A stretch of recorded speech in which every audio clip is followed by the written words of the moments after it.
At least 2 people are dead after a bomb exploded at a mosque in the southern Philippines Wednesday. In Pakistan, at least 9 people were killed and over 20 wounded in an attack on a police station. The Pakistani Taliban is claiming responsibility.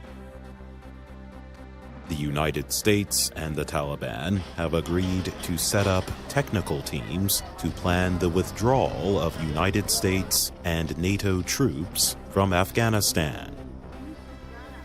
And lawyers in Zimbabwe demand independent courts to try hundreds of demonstrators arrested this month at protests over rising fuel prices.